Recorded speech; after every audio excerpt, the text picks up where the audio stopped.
He thought he had seen it all. The ruins of ancient Egypt, the depths of the Amazon, and the mysteries buried beneath Rome. But nothing prepared him for this. A city that wasn't supposed to exist. Women who weren't supposed to be alive.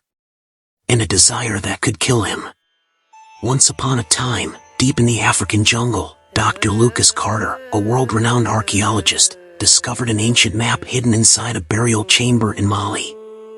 The map hinted at a lost civilization, a city swallowed by time, rumored to hold unspeakable power. No one had returned from the expeditions that sought it. Lucas, along with his trusted guide Mensa of Ghana and a team of porters, embarked on the journey. But as they moved deeper into the jungle, crossing forests and countless rivers, the locals refused to go further, whispering of a cursed city where men vanished, never to be seen again. The night before they reached the site, that night, surrounded by the heavy silence of the jungle, Lucas was startled awake by a strange rustling sound. He woke with a start, straining his ears. "Mensa," he whispered. No answer. The glow of the campfire cast unsettling shadows around the trees. His heart pounded as he noticed Mensa's tent was empty. A smear of blood sparkled ominously on Mensa's abandoned machete, catching the light like a mockery of their optimism. Lucas scanned frantically for tracks, footprints, anything to explain what happened to his trusted guide. But the soft earth told no stories. For a moment, Lucas considered turning back. Because the eeriness of this place he was that night was not helping his pounding heart. He felt sick to his core, alone in a living maze of malevolent trees. Then, he looked at the map. The lost city was close, far too close to give up now. Something inside him, a mix of foolish bravery and scientific obsession, pushed him forward. And so, trembling but resolute, Lucas packed his bag, clutched his flashlight tightly, and ventured onward. Alone. The deeper Lucas went, the more the jungle seemed to come alive. Strange sounds filled the air, disembodied whispers, footsteps that stopped the moment he turned around, and the snap of branches above as if something, or someone, was stalking him. He clung to the map, now more of a lifeline than a guide. Yet, it seemed almost cruel. As the markings on the map grew clearer, the world around him became less familiar. Trees twisted into unnatural shapes, the ground squelched beneath his boots like it was alive, and the air shimmered with a faint metallic taste. It smelled of decay. A single crow, black as midnight, swooped from the sky and landed on a branch above Lucas. It cawed once, sharp, piercing, unmistakably intelligent. Lucas froze, eyes locked with the bird. Then, as if commanded by some unseen force, it tilted its head toward the northeast, where dense vines framed a stone crest peeking out of the ground. It was the gateway. He was sure of it. But was it the way in or the way out? Stumbling upon towering golden gates entwined with thick vines, Lucas felt his breath hitch. The architecture was impossible, ancient yet intact, untouched by time. The structure was enormous, half swallowed by the jungle. Its surface was etched with symbols similar to the ones on the map. Lucas approached cautiously, brushing away vines to reveal intricate carvings of an unknown civilization, images of gods raining fire on human figures, and a single line scrawled across the entrance: "Those who enter must not look back." The gate was warm to the touch, as if it were breathing. Without Mensa's steady voice or the porter's grumbling, the silence was deafening. Lucas debated whether to turn away, his rational mind battling his instinct for discovery. But he had come too far, lost too much. As he pushed the stone door open, a terrible sound filled the air like the wailing of 1,000 souls. Lucas screamed, not knowing if the noise came from around him or inside his own head. When it was over, the jungle was silent again. The door was fully open, and he stepped inside. Inside, Lucas found himself in a dimly lit corridor, the walls glowing faintly with an unnatural green hue. He stumbled upon statues of what could only be described as gods, figures with human bodies but distorted, almost insect-like faces. Their stone eyes seemed to follow him as he walked. At the heart of the city was a massive stone altar. An eerie, pulsing light emanated from its surface. Around it lay the desiccated remains of previous explorers, skeletons frozen in horror, their hands clutching their faces as if to shield their eyes. As Lucas approached the altar, he felt a tug, not physical but in his mind. It was as if the city itself wanted him to touch it. Against his better judgment, he reached out, and the moment his fingers brushed the surface, visions ripped through his mind: wars, fire, destruction, and finally, nothingness. The price of the city's power was clear: absolute annihilation. Snapping out of his trance, Lucas staggered back. The city appeared to shift around him, walls closing in and paths twisting like a living maze. A shadowy figure materialized in the corner of his vision, Mensa. But something was wrong. His guide's face was pale, his eyes black pits. "You shouldn't have come," Mensa murmured, his voice echoing unnaturally. Panicked, Lucas fled, retracing his steps with the wailing sounds of the lost city roaring in his ears. The jungle seemed to fight him, branches reaching for his limbs and roots tripping his feet. Just as he saw daylight, the whispers returned, louder now: "Don't look back." But Lucas couldn't resist. He glanced over his shoulder. Then, they emerged. Women. Dozens of them. Armed. Strong. Unnaturally beautiful. Their skin glowed under the sun, their movements swift and precise. They surrounded him, studying him like an animal in a cage. One of them, a noblewoman named Ayana, stepped forward. She touched his face, her fingers tracing the lines of his jaw, her eyes wide with childlike curiosity. "What are you?" she whispered. They had never seen a man before. Lucas was taken to their queen, a regal, ageless beauty with an aura of command. Her piercing eyes studied him. The women gasped as she reached forward, running her fingers over his stubbled chin. "He is different." That night, Ayana returned to his chambers, eager to explore what a man could offer. She was drawn by something primal, something in Lucas that the women could scarcely understand. He had a tale in front of him. What began as shy exploration escalated into something urgent and uncontrollable. For Ayana, this was a new world entirely, unlike anything she had ever been taught. Pleasures that is out of this world. It felt blissfully unreal and illegal. She swam in his skies and floated in his seas. The tip was heavenly. The veins and the friction they gave her insides felt criminally great, and the entire girth made him her god. But for Lucas, even though he enjoyed the sex the first few hours as he didn't have to do anything except lie facing the skies with his hand either behind his head or held down by this horse rider, it was when he became tired and sore that she seemed to have started exploring the pleasure he brings her. Lucas had no escape. It was the start of a harrowing ordeal. By dawn, Ayana's descriptions of Lucas and what he could offer spread among the queen's court like wildfire.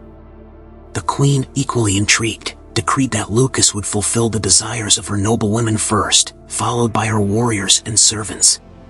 He wasn't a guest or a prisoner anymore. He had become an object of insatiable curiosity and lust. Days blurred into nights. The women's need was relentless. He was given herbs to strengthen him, but his body was failing. Lucas was overwhelmed, both physically and emotionally. But within the queen's palace, there were rules, strict ones.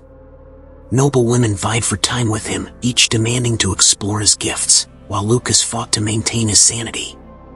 Ayana seemed torn, speaking softly to Lucas whenever she saw him, but no one dared challenge the queen. The warriors were the worst. These women did not understand exhaustion, for they never aged, never weakened. They used his member to poke every hole on their bodies, trying out new things whenever it got to their turn. Then, he overheard something chilling. When his body gives out, we must preserve him. No man can be wasted. His heart pounded. Preserve? Did they mean kill him? That night, he saw his reflection in the golden walls, gaunt, drained. He had to escape. But the city was a labyrinth, and no man had ever left it alive. Then, he found the ruins. As he wandered deeper into the city, he found inscriptions detailing their origin. This was no ordinary tribe. They were cursed. Centuries ago, a powerful queen had sacrificed all their men to a deity in exchange for eternal youth. But there was a cost. Without men, they could never bear children. Their numbers dwindled. Until now, Lucas wasn't just a visitor. He was the answer to their survival. But then he noticed something. Among the carvings, a hidden passage, a way out. The catch? It was riddled with traps. Deadly ones. Despite the opulence and sensual allure of the queen's chambers, Lucas realized the darker truth. This village was not just cut off from the world, it had secrets. At night, under the guise of rest, Lucas began to explore the palace. In the lower levels, he discovered ancient carvings, strange artifacts, and most disturbingly, references to sacrifices made to something they called the Eternal Mother. Lucas confronted Ayana about the carvings, but fear clouded her expression. Before she fled, she whispered urgently, "They will never let you leave." Lucas knew escape was impossible. The cliffs surrounding the valley were sheer, and the only passage out was heavily guarded. But it became apparent something sinister was at work. He had noticed several women bearing marks on their arms and necks that looked like scars, but pulsed with a faint amber glow. Their eyes, once vibrant, were dull and glassy, their movements robotic. Yet, no one spoke of them. During an ornate feast in Lucas's honor, he learned that the village had never birthed a male. The queen announced that Lucas's arrival was a divine blessing from the Eternal Mother, a chance to strengthen their lineage. But Lucas sensed the room held far more fear than reverence when the deity's name was mentioned. That night, a chilling scream shattered the peace of the palace. Lucas followed the noise to the edge of the queen's chambers, where he discovered the body of one of the palace guards. Her amber scars had spread across her entire body, her eyes wide in terror, and her mouth frozen mid-scream. He stumbled backwards, only to realize the queen had been standing in the shadows behind him the entire time. One by one, women afflicted with the glowing scars began to disappear. The queen claimed they were ascending to join the Eternal Mother, but Lucas wasn't convinced.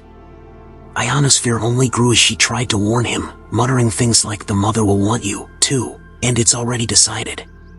Lucas pieced together the truth. The glowing scars were not natural, but the result of a ritual meant to bind the women to this valley. These women weren't living in paradise, they were prisoners of an ancient curse.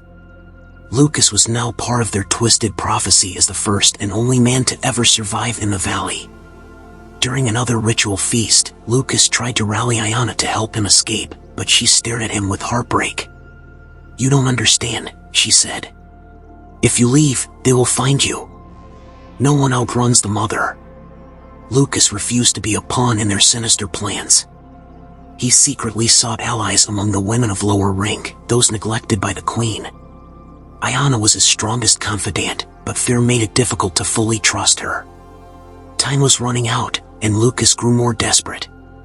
The queen, sensing rebellion, ordered Lucas to drink from a ceremonial cup. Hidden within it was a strange potion meant to make him docile, just like the afflicted women. But Lucas, having swapped cups thanks to Ayana's intervention, pretended to fall under the spell. While feigning obedience, Lucas infiltrated the hidden depths of the palace. He discovered a sacrificial altar surrounded by ancient texts that described the Eternal Mother, a parasitic entity that demanded offerings to sustain the valley's beauty and power. The queen wasn't ruling the village, she was merely the mother's servant. The glowing scars?